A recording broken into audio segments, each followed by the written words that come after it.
नाज़रीन, पाकिस्तान तहरीक इंसाफ की मौजूदा सूरत हाल सबके सामने है। अब बड़ी बड़ी खबरें आने वाली हैं चीफ जस्टिस ऑफ पाकिस्तान और सुप्रीम कोर्ट के हवाले से। ये खबरें क्या हैं, कौन दे रहा है और इनकी सच्चाई और हकीकत क्या है, ये हम बताएंगे आपको आज के प्रोग्राम में।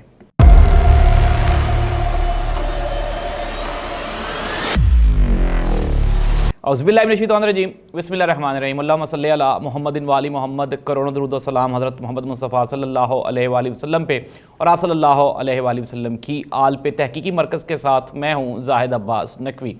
नाज़रीन, अल्लाह सुब्हान व तआला ने हुक्म फरमाया सूरह हिजरात की आयत नंबर 6 में कि अगर कोई फासिक जब आपके पास कोई ख़बर लेकर आए तो आप अच्छी तरह से तहकीक कर लिया करो। ये ना हो कि कहीं अपनी गलत फहमी में किसी को नुकसान ना पहुंचा बैठो।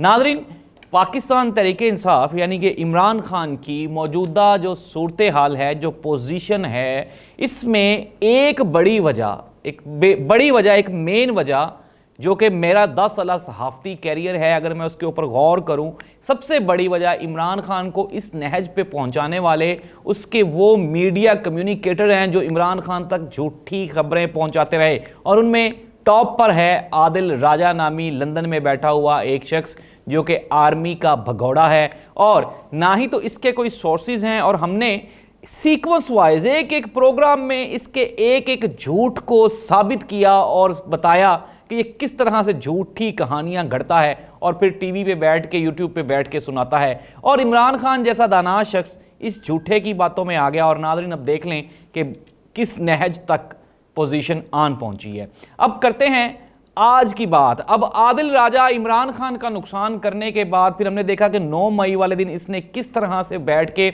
वहां से लोगों को इंतशार पे उकसाया और लोगों को पोजीशंस बताई कि आप फलां जगह पे जाएं आग लगाएं, फलां जगह पे जाएं आग लगाएं, इमरान खान को फलां जगह पे इन्होंने रख लिया हुआ है। ये सारी बातें हमारे शाहीनों ने प्रूव की और साबित की कि ये सारी की सारी झूठ है। नाज़रीन, आदिल राजा ने, अगर हम आज की बात करें, अब इमरान खान को तहस नहस करने के बाद वो जिस तरह कहते हैं ना कि खुदकश हमले किए इन्होंने इमरान खान के साथ, वैसे तो ये बड़े हमदर्द लगते हैं लेकिन साबित नहीं हुए। और फिर हमने देखा कि इमरान खान आहिस्ता आहिस्ता अपने ही पाँव काटता हुआ अब कहाँ पहुँच चुका है। वजह फिर वही है, झूठी खबरें और झूठे लोगों को जब अपने साथ आप आला ओहदों पर रखते हैं और उनकी बातों को आप मान लेते हैं तो फिर नताइज ऐसे ही होते हैं। अब आदिल राजा के पास चूंकि आहिस्ता आहिस्ता ज़ाहिर सी बात है लोगों का इंटरेस्ट ख़त्म होना शुरू हो गया पीटीआई में, इमरान खान में, तो अब लोग उसकी बातों को सुनना भी ज़ाहिर सी बात है, उसकी व्यूअरशिप में खातिर खा कमी आई। फिर सोने पे सुहागा हमने जब उसके सारे झूठों को तहकीक के बाद साबित किया कि ये तो झूठ बोल रहा है और बिल्कुल भी इसके पास कोई एक्चुअल खबर नहीं है, तो अब वो क्या कर रहा है, अब कहानियां उसने उसको चेंज करना शुरू कर दी है।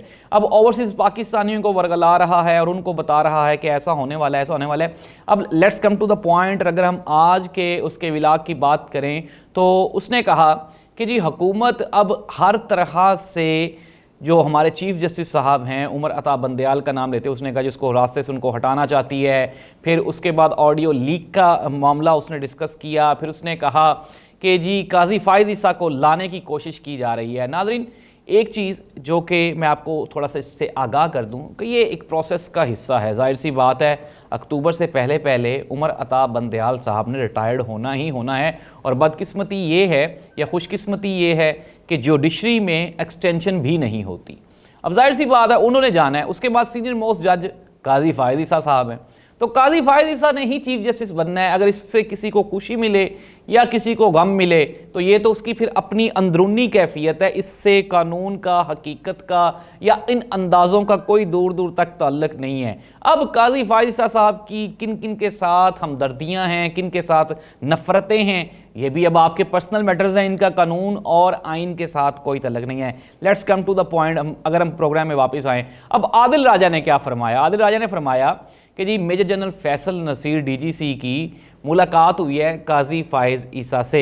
फिर इसके अलावा उन्होंने इस्लामाबाद के जो सेक्टर कमांडर हैं ब्रिगेडियर फ़हीम रज़ा का नाम लिया और कहा कि उन्होंने फिर इंस्ट्रक्शंस दी और फिर उन्होंने अरेंज करवाया प्रोग्राम इस्लामाबाद की एक यूनिवर्सिटी में, जहां पे काजी फायज़ ईसा को वहां पे बैठ के बात करने का मौका दिया गया और इस तरह से काजी फायज़ ईसा को हीरो बनाने की कोशिश की जा रही है। नाज़रीन, अब आएँ हकीकत की तरफ। ये तो हैं वो वाली अजम्पशंस या वो ख्यालाती कहानियाँ जो आदिल राजा घड़ता है। अब मैं आपको बताता हूँ हकीकत क्या है कि मैं पहले भी कह चुका हूँ कि जुडिशरी और फौज, इसमें एक खलीज हमेशा रहती है और वो अब भी है। हमारे सोर्सेज ने, हमारे शाहीनों ने जब पता लगाया तो अभी तक रिकॉर्ड पर काजी फायज़ ईसा और मेजर जनरल फैसल नसीर की कोई भी मुलाकात नहीं हुई। फिर उसके बाद ब्रिगेडियर कब जब हमने उनसे ब्रिगेडियर फ़हीम रज़ा से, जो कि सेक्टर कमांडर हैं इस्लामाबाद, जब वहाँ तक हमने अप्रोच की और वहाँ से उनसे पूछा या उन तक हमारे शाहीनों ने रसाई हासिल की और हमने ये कोशिश की कि कहीं ISPR इसमें इन्वॉल्व ना हो या कोई इसमें DGISI या इस तरह से मेजर जनरल फैसल नसीर के कहने पे शायद उन्होंने किया हो। फिर हमने मुतलका यूनिवर्सिटी जहाँ पे ये सेशन हुआ वहाँ पे भी, चूँकि हमारे एजुकेशन के रिपोर्टर्स होते हैं, हमारे सोर्सेज होते हैं, हमने वहाँ पे पता किया। तो नाज़रीन, ये सारी की सारी कहानी सिर्फ़ और सिर्फ आदिल राजा के दिमाग में पड़े हुए वो कीड़े हैं जो पाकिस्तान के ख़िलाफ़ उसको वरगला रहे हैं, फिसला रहे हैं और वो मासूम ओवरसीज़ पाकिस्तानियों के जहन ख़राब करने पे तुला हुआ है। अब हुआ क्या है कि यहाँ पे अंदरून पाकिस्तान आदिल राजा की चूँकि एक्सपोज कर दिया हमने उसको और लोगों को अंदाज़ा भी हो गया कि ये किस तरह झूठा, मुनाफिक और फासिक आदमी है।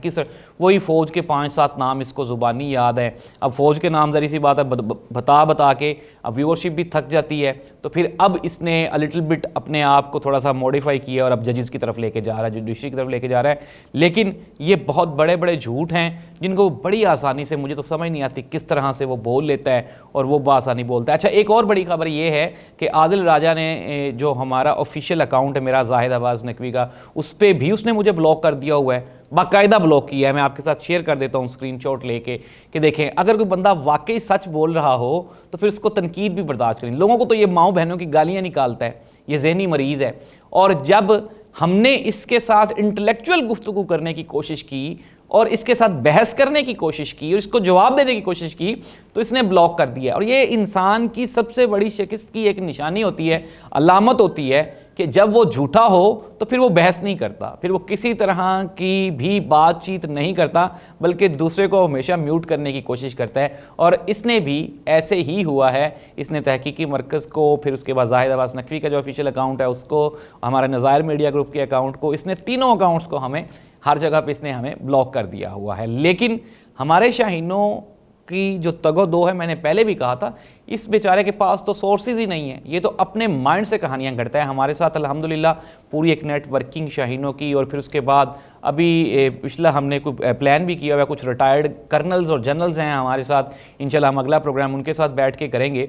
तो ये है मौजूदा पाकिस्तान की सियासी और अदालती सूरत हाल। नाज़रीन, अगर हम कंक्लूड करें प्रोग्राम को तो प्रोग्राम ये है कि ये सब कुछ जो है वो बिल्कुल वाज़ेह झूठ है।